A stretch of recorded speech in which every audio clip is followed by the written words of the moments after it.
Doctor, pero también se dice que prácticamente las razones también por las que estas niñas salen embarazadas así ya en la adolescencia está tanto a nivel del hogar, la falta de orientación, porque estos padres no están lo suficientemente orientados para ellos darle la educación adecuada a sus hijas y hablarle inclusive sobre la protección, que cuando ellas decidan ya tener las relaciones sexuales, pues que sean ya de una forma responsable, donde ellas sepan cuáles son las consecuencias.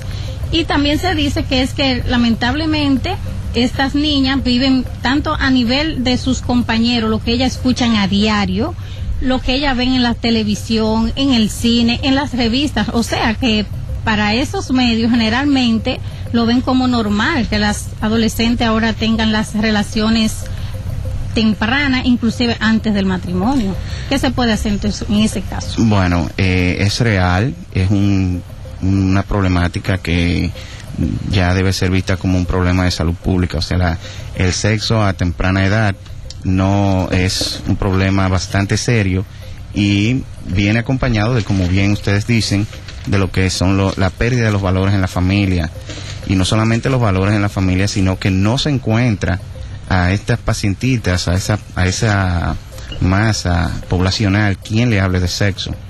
Y entonces parecía algo ambiguo uno hablarle de sexo a una paciente o hablarle de sexo a una jovencita de menos de 20 años para que no se embarace, cuando lo que de verdad deberíamos estar haciendo es tratando de que no tenga ningún tipo de relación sexual, sino que sus energías la agoten en otras actividades.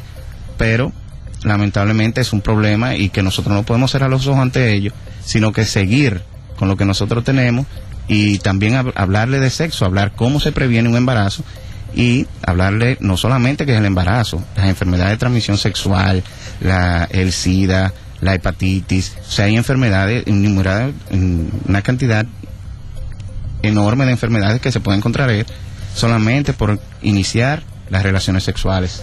Perfecto, vamos a recordarles a los amables radioyentes los teléfonos para que si desean hacer alguna llamada pues las hagan. Los teléfonos son 809-563-5878 y desde el interior sin cargos 1-809-200-5878.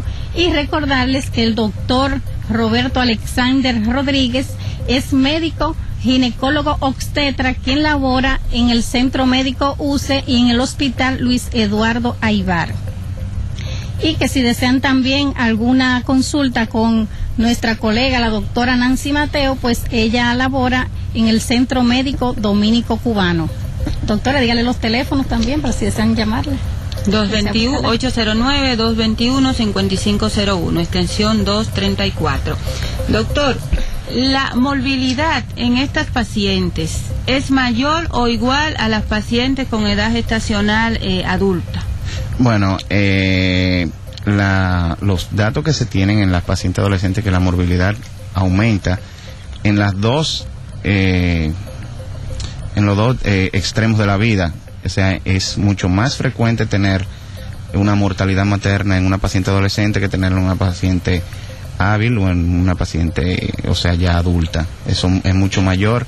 Nosotros en el estudio que hicimos en el Luis Eduardo Aybar, tuvimos solamente 2 muertes maternas en pacientes adolescentes. Eso uno lo dice así, 2 muertes maternas, pero eso es un número bastante elevado para lo que nosotros estamos hablando. Ok, tenemos una llamada, por favor, adelante, buenas noches. Buenas noches. Se cayó la llamada. Buenas noches, su pregunta. Buena, ¿me escucha? Sí, adelante. Ok, preguntarle al doctor, ¿por qué razones la mortalidad de los infantiles en la República Dominicana, que está en sobre 30, sobre 1000, mientras en los otros países del hemisferio, pues este es el más alto? Que Cuba, por ejemplo, está en 5 de 1000, en Chile apenas está en 8. ¿Y cuál es la razón real?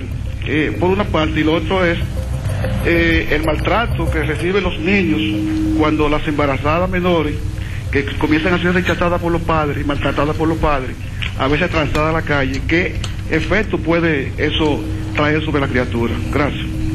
Sí, bueno, el aumento de los porcentajes en las mortalidades neonatales en los países subdesarrollados se debe a que en este tipo de ambiente, en este tipo de medios, se invierte muy poco en lo que es la prevención, en lo que son los chequeos prenatales.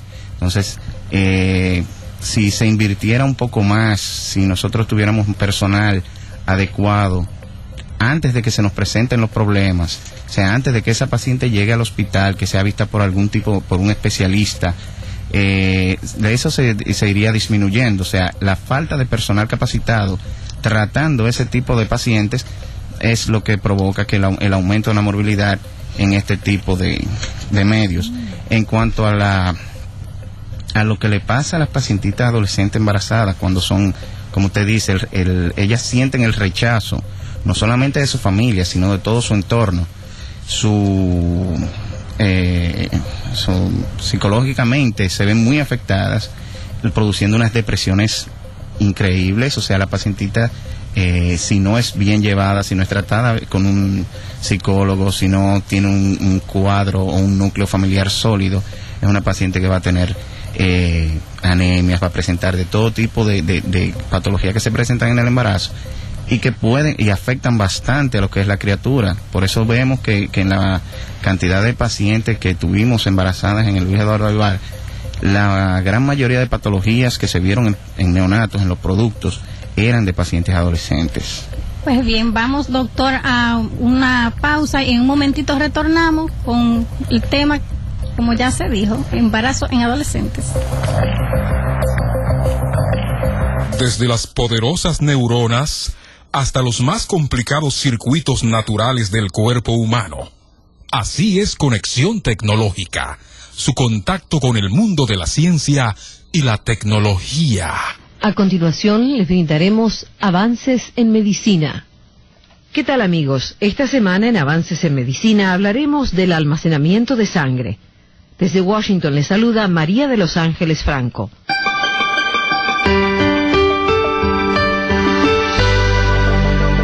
Los científicos han descubierto que la sangre almacenada en bancos pierde un gas que es importante para transferir oxígeno de la sangre. El descubrimiento tal vez explique por qué un número importante de gente muere después de recibir transfusiones sanguíneas. Jonathan Stamler es un profesor de medicina de la Universidad de Duke en Carolina del Norte. Los investigadores analizaron muestras de sangre almacenada y descubrieron que tenía niveles muy bajos de óxido nítrico, un gas que en los glóbulos rojos mantiene las venas abiertas para que el oxígeno contenido en los glóbulos rojos pueda llegar a los órganos vitales, incluido el corazón.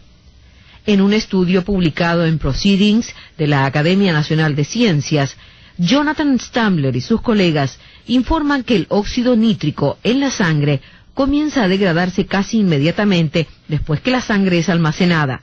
Stamler dice que un estudio realizado por otro equipo de Duke encontró que la degradación del óxido nítrico comenzó apenas horas después de la recolección de la sangre. Su pérdida parcial ocurre a las 3 horas. Casi un 70% desaparece en un día, tal vez un 80% en 2 días. Y sigue desapareciendo después. Así que en muy poco tiempo la sangre en un banco no tiene cantidades adecuadas de óxido nítrico. En Estados Unidos, la sangre se almacena en bancos por hasta 42 días. Los científicos probaron su teoría en perros y encontraron que los bajos niveles de óxido nítrico impiden el flujo de la sangre. Pero Stamler dice que los investigadores corrigieron la situación agregando óxido nítrico a la sangre almacenada.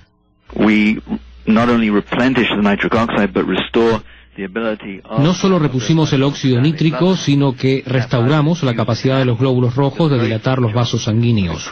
Y esa sangre que fue inyectada en animales mejora el flujo sanguíneo y lleva oxígeno a los tejidos. Stamler dice que la gente que ha perdido sangre y necesita desesperadamente una transfusión no debe dudar en recibirla, pero afirma que se necesitan más estudios para descubrir quién se beneficia más de la sangre almacenada.